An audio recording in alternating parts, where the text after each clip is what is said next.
মনে করি যে বৈষম্য বিরোধী ছাত্র আন্দোলন যেমন এই অভ্যুত্থানে ঐক্যের প্রতীক হিসেবে ছিল, একইভাবে রাষ্ট্র এবং অন্তর্বর্তীকালীন সরকার সকল স্টেক হোল্ডারগুলোকে একটি ঐক্যের মধ্যে এনে যদি আমাদের এই প্রোক্লেমেশন সেটিকে বাস্তবায়ন করে এবং সেটি আমাদের সংবিধানের প্রিএম্বল হিসেবে অন্তর্ভুক্ত হয়, তখন এটির যে স্থায়িত্ব, এটির ন্যাশনাল ইন্টারন্যাশনাল যে অ্যাকসেপ্টেন্স এবং এটির যে সাস্টেইনেবিলিটি সেটি একদম স্থায়ী হয়। এবং আমরা সেই জায়গা থেকে মনে করি যে আমাদের অবশ্যই এই বিষয়টিকে স্বাগত জানানো উচিত।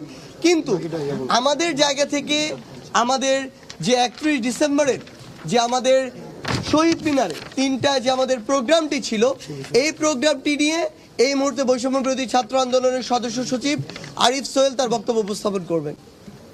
জুলাই আগস্টে সংগঠিত গণ অভ্যুত্থানে ছাত্র জনতার স্বতঃস্ফূর্ত অংশগ্রহণের মধ্য দিয়ে আবির্ভূত জন আকাঙ্ক্ষা তথা ফ্যাসিবাদী ব্যবস্থার বিলোপ ও নতুন রাজনৈতিক বন্দোবস্ত কায়েমের প্রতিশ্রুতির ভিত্তিতে নতুন বাংলাদেশ এক ঐতিহাসিক পটভূমিতে আবির্ভূত হয়েছে। হাজারো শহীদ ও আহত যোদ্ধাদের আত্মত্যাগের স্বীকৃতি ও জন আকাঙ্ক্ষার দলিল স্বরূপ জুলাইয়ের ঘোষণাপত্র অত্যাবশ্যক ছিল।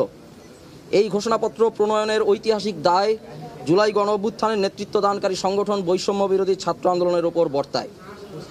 নানা প্রতিকূলতা সত্ত্বেও আমরা বৈষম্য বিরোধী ছাত্র আন্দোলন বাংলাদেশের ছাত্র জনতার পক্ষে এই ঐতিহাসিক ঘোষণাপত্র প্রণয়ন ও ঘোষণার দায়িত্ব গ্রহণ করেছি।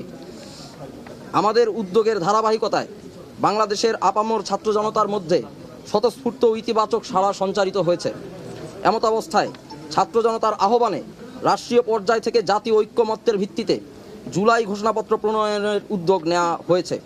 ছাত্র জনতা এই সময়োপযোগী উদ্যোগকে সাধুবাদ জানাচ্ছে। এরই ধারাবাহিকতায় আজ 31শে ডিসেম্বর রোজ মঙ্গলবার বিকাল 3 ঘটিকায় কেন্দ্রীয় শহীদ মিনারে মার্চ ফর ইউনিটি কর্মসূচি ঘোষণা করা হলো।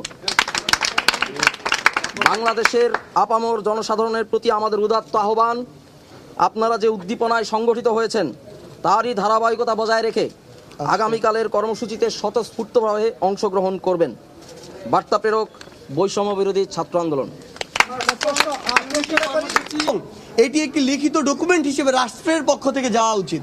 তো আমাদের জায়গা থেকে আমাদের যে জিনিসটি মনে হয়েছে সেটি হচ্ছে যে বৈষম্য বিরোধী ছাত্র আন্দোলন এই প্ল্যাটফর্মের চেয়ে রাষ্ট্র যখন এই দায়িত্বটি নিয়ে নেয়, অন্তর্বর্তীকালীন সরকার যখন এই দায়িত্বটি নিয়ে নেয়, আমরা আমাদের জায়গা থেকে এই বিষয়টিকে সাধুবাদ জানাই এবং স্বাগত জানাই। এই ঘোষণাপত্রটি আসলে আমাদের আসার কথা ছিল, কিন্তু আমরা ইতিমধ্যে আমাদের জায়গা থেকে যে জিনিসটি দেখেছি যে বাংলাদেশের যে অন্তর্বর্তীকালীন সরকার তার জায়গা থেকে পুরো বাংলাদেশকে একটি ঐক্যবদ্ধ জায়গায় এনে সেই দায়িত্বটি নিয়ে এবং এই অভ্যুত্থানের যে ডিমান্ড, সেই ডিমান্ডটিকে ধারণ করে সকল যারা বিভিন্ন ফ্যাসিস্ট বিরোধী শক্তি ছিল এবং বাংলাদেশের যারা এই অভ্যুত্থানের সাথে সম্পর্কিত রাজনৈতিক দল থেকে শুরু করে সকলকে, ইভেন যারা স্টেট মেকানিজমের সাথে সম্পৃক্ত যারা রয়েছে, সকলকে ঐক্যবদ্ধ একটি জায়গায় এনে অন্তর্বর্তীকালীন সরকার রাষ্ট্রের পক্ষ থেকে এই জিনিসটি অনুভব করেছে যে রাষ্ট্রের পক্ষ থেকে এই যে ঘোষণাপত্রটি আমাদের এই জুলাই অভ্যুত্থানের এই ঘোষণাপত্রটি আসা উচিত। এবং মতের নিজস্ব প্রস্তাবনা থাকতে পারে, নিজস্ব মতামত থাকতে পারে, আমাদের আছে, আরও অনেকের থাকতে পারে। যেহেতু নেতৃত্ব দানকারী হিসেবে বৈষম্য বিরোধী ছাত্র আন্দোলন একটি মঞ্চ হিসেবে, আন্দোলনের মঞ্চ হিসেবে আবির্ভূত হয়েছে, তাই আমরাই এই জুলাই গণ অভ্যুত্থানের ঘোষণাপত্র প্রণয়নের উদ্যোগটি নিয়েছি।